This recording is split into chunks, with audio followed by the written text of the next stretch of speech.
নমস্কার, সম্পাস রান্নাঘর চ্যানেলটিতে আপনাদের সবাইকে স্বাগত। অনেকদিন ধরে দেখছি একটা রেসিপি খুব ভাইরাল হয়েছে, তো আজকে আমিও বানিয়ে ফেললাম মেয়ের আবদারে আম পোড়া চিকেন। তো কি করে বানিয়েছি আপনারাও দেখতে থাকুন, আর কেমন লাগলো কমেন্ট করে কিন্তু অবশ্যই জানাবেন। তার জন্য নিয়েছি প্রথমে একটা কাঁচা আম। আমটাকে ভালো করে পুড়িয়ে নেব, আর তার সাথে পুড়িয়ে নেব একটা গোটা রসুন। রসুনের উপরে খোলাগুলো ভালো করে পুড়ে গেলে ভেতরটাও একটু সেদ্ধ হয়ে আসবে। রসুনটাকে নামিয়ে রেখে আমটাকে উল্টে পাল্টে ভালো করে পুড়িয়ে নিয়ে এরপরে দিয়ে দেবো কয়েকটা কাঁচা লঙ্কা। আপনারা যে যেমন ঝাল পছন্দ করেন সেরকম নিয়ে নেবেন। ব্যাস, আমটা যখন একটু ঠান্ডা হয়ে যাবে সেই সময় আমের খোলাগুলোকে ভালো করে ছাড়িয়ে নিলাম। আমটা ভালো করে ছাড়িয়ে নিয়ে রসুনগুলোকেও ছাড়িয়ে নিয়েছি। এবারে আমের শাঁসটাকে ভালো করে কেটে নিয়ে এটাকে ছোট ছোট করে কেটে নেবো, যাতে মিক্সিতে ভালো করে পেস্ট করা যায়। পোড়ানোর জন্য একটু টক আম হলেই বেশি ভালো হয়। আমাদের আমটা একটু মিষ্টি ছিল, সেজন্য একটু শক্ত রয়ে গেছে, তবে ভয় নেই, মিক্সিতে দিলে একদম ভালোভাবে পেস্ট হয়ে যাবে। এবারে একটা মিক্সির বাটিতে পোড়া আম, রসুন, কাঁচা লঙ্কা সব দিয়ে তার সঙ্গে দিয়ে দিলাম একটুখানি আদা, আর দিলাম একটা গোটা পেঁয়াজ একটু টুকরো করে কেটে। সবগুলো দিয়ে একটা পেস্ট বানিয়ে নেব। ব্যাস, মশলা রেডি হয়ে গেছে।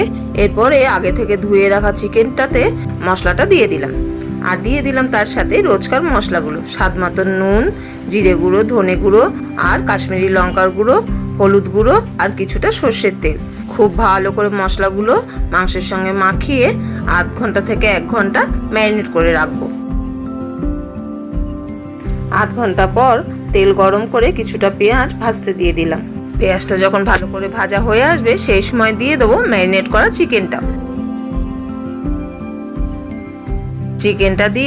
চিকেনটা দেওয়ার পরে মশলা মাখানো বাটিটাতে অল্প জল দিয়ে ধুয়ে সেটাও দিয়ে দেবো। ব্যাস, সব দিয়ে ভালো করে এবারে কষতে থাকবো।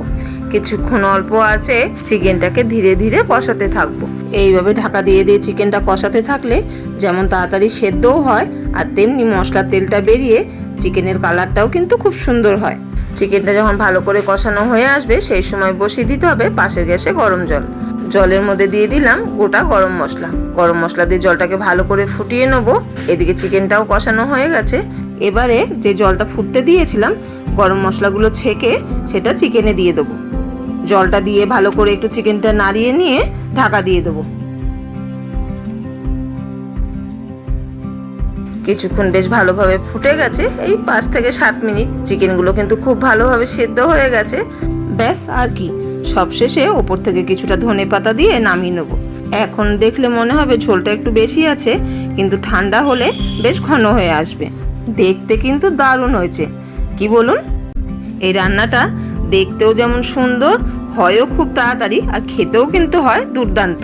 তো বাজারে কাঁচা আম থাকতে থাকতে একবার কিন্তু অবশ্যই বানিয়ে নেবেন।